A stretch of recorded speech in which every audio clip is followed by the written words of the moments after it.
¿Qué tal?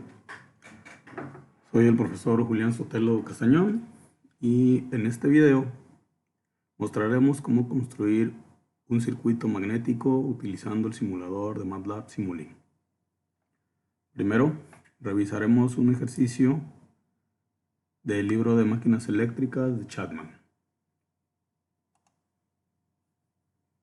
Bien, en el ejercicio o ejemplo 1-1 de la quinta edición nos muestra un circuito magnético con las siguientes características. Nos menciona que tiene tres lados con una anchura uniforme, mientras que el cuarto lado es un poco más delgado. La profundidad del núcleo es de 10 centímetros, mientras que las demás dimensiones nos las muestra en la figura. Entonces, otro dato que nos dan son las vueltas en la bobina, son 200. Y nos dan de dato una permeabilidad relativa de 2500. Entonces, la pregunta es calcular, ¿no?, o qué cantidad de flujo producirá una corriente de 1 ampere que circule por esa bobina. ¿Sí? Entonces, tomando las medidas, ¿sí?, de estas tres secciones que son uniformes,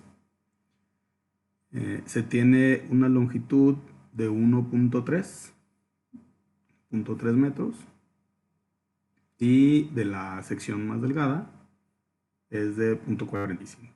Entonces, aquí tenemos la forma en la que se puede calcular la reluctancia de lo que llamaremos la sección 1 y la reluctancia de la sección 2. Aquí vemos la permeabilidad relativa multiplicada por la permeabilidad del espacio, a su vez por el área. Entonces observamos la diferencia en las áreas de lo que sería la sección 1 y la sección 2. Entonces, la intención del video es mostrar cómo podemos utilizar la librería de Simulink para poder construir un circuito de estas características, un circuito magnético, y poder encontrar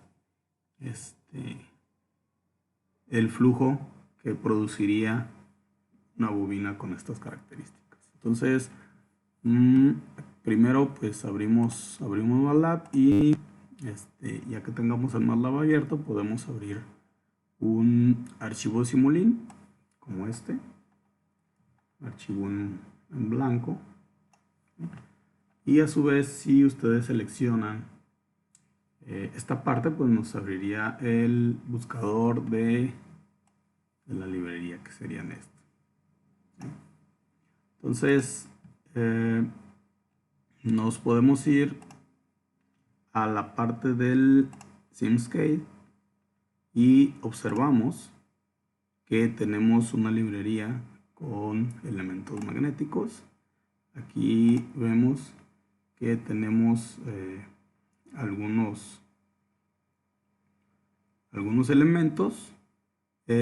También tenemos forma de poder realizar medición, ¿no?, un sensor de flujo y otro que nos puede medir la fuerza magnetomotriz. A su vez también tenemos fuentes. En este caso pues sería la bobina que nos estaría produciendo la fuerza magnetomotriz para que circule el campo magnético. Entonces empezamos, vamos a escoger esta fuente. Después, bueno, ahorita ponemos esos valores. Después tomamos una reluctancia y a su vez la segunda, ¿no? Entonces podemos unir, esto lo podemos girar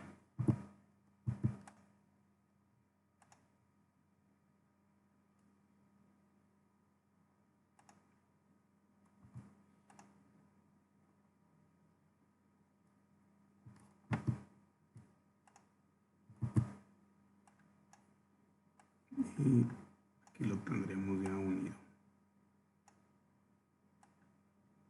Entonces, de acuerdo al problema, nos decía que tenía una bobina con 200 vueltas y por la cual pasaría 1 ampere. Entonces, si abrimos el bloque, vemos que las unidades que nos está pidiendo pues tienen unidades de amperes. Entonces, es como si tuviéramos una sola bobina y le vamos a especificar los amperes que circularían. Entonces, tendríamos 200. Clicamos, cerramos. Y vamos a poner los valores de lo que conocemos como reluctancia 1. Voy a mover este.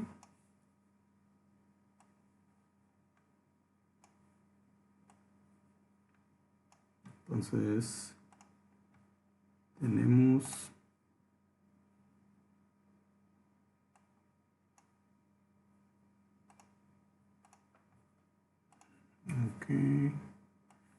vamos a utilizar la que no dice fundamental.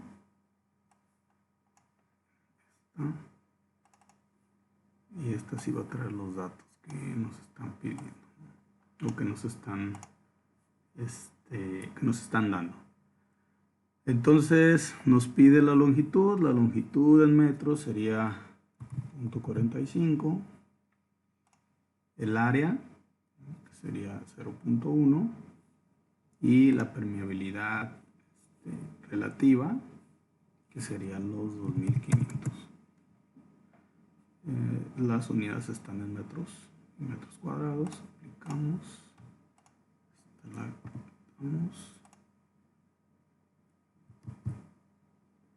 podemos hacer copia de un elemento con clic derecho y arrastramos. Aquí tenemos la 2 y la 2 nos dice que tiene una longitud de 1.3, el área es de 0.015 y la permeabilidad relativa es la misma para los dos. Vamos a este.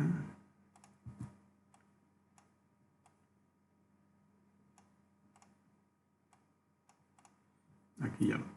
Entonces, básicamente ya pusimos todos los elementos que necesitamos, pero nos pide una referencia magnética para poder correr la simulación. Entonces colocamos una referencia. La tenemos. Después es necesario que también coloquemos un bloque para la solución. Ese lo vamos a encontrar en esta parte. Vemos este de aquí. Si ustedes no conectan estos dos elementos, les va a arrojar una falla al momento que corran la simulación. ¿Sí? Pueden colocarlo en cualquier punto para cualquier o para dependiendo del número de circuitos que tengan en un solo archivo, pues es un elemento del solucionador por cada uno de ellos, ¿no? Entonces, por ahí, si queremos encontrar el flujo, pues necesitamos un sensor. Aquí tenemos un sensor para medir el flujo. Lo que vamos a hacer es, este sería como un amperímetro. Vamos a conectar.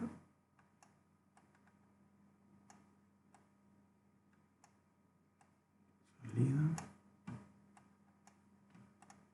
Y lo que necesitamos aquí es, por ejemplo, si lo queremos ver en un osciloscopio o si lo queremos ver en un medidor solamente, lo podemos hacer ya sea con un elemento de estos, un display,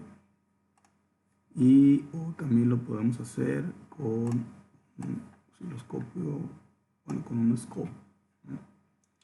Entonces este se quedó con uno. Bien, pues vamos a a tratar de conectar cualquiera de estos y vemos que no se puede, ¿no? Estos elementos necesitan un convertidor para poder operar. Entonces regresamos a la parte donde veíamos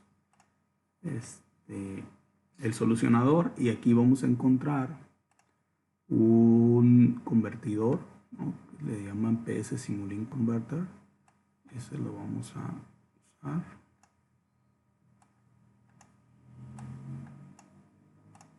Y vean, ahí ya nos permitió realizar la conexión, ¿vale? Entonces, básicamente ya tenemos los elementos y la forma en que podemos medir lo que nos están solicitando, ¿no? Podríamos también, si quisiéramos medir la fuerza magnetomotriz, podemos poner aquí un elemento, un sensor, pero bueno, pues ese ya sabemos que es lo que le dimos, ¿no? Los 200. Entonces aquí para el flujo, si quisiéramos realizar la medición de la densidad, entonces también lo podemos hacer, pero necesitamos un elemento para realizar la división. Entonces buscamos uno que nos dé la división. Operadores matemáticos, por ejemplo, este. Entonces, esta parte ponemos una constante.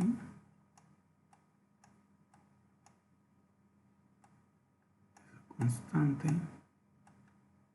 ¿qué va a ser? Pues va a ser el área, ¿verdad? Entonces,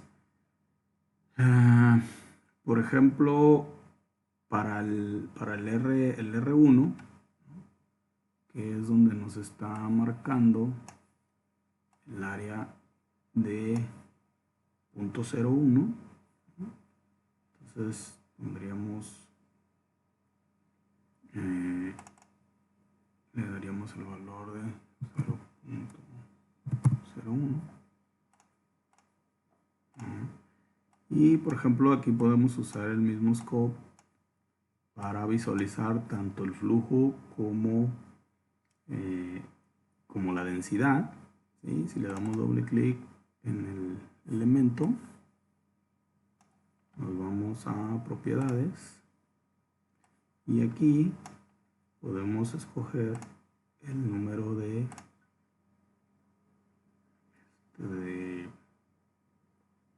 gráficas que queremos ver, ¿no?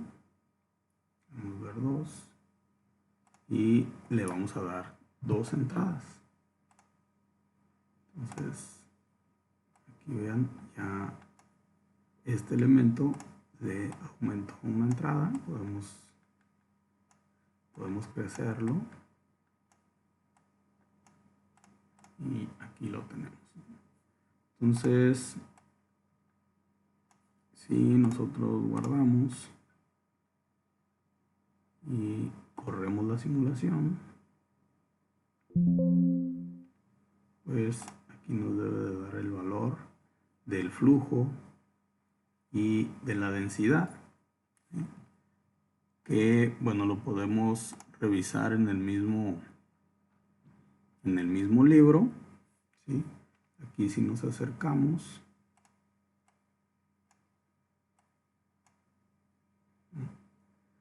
pues es el valor casi llega a 4.8 por 10 a la menos 3, ¿no? Webers. Y bueno, este valor no lo trae, pero bueno, sabemos que si quisiéramos calcular el flujo en la sección 2, pues tendríamos que hacer esta misma operación, pero tendríamos que dividir entre puntos 0.15, ¿no? Y bueno, esto sería todo por este video. Gracias.